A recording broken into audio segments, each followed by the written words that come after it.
to možda niste znali, u gradu Rasu on se rodio i ime Rasko po njemu dobio.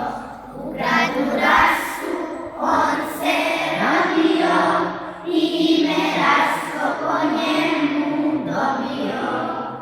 Rasku su bile najlepše brige, da sluša priče i čita knjige.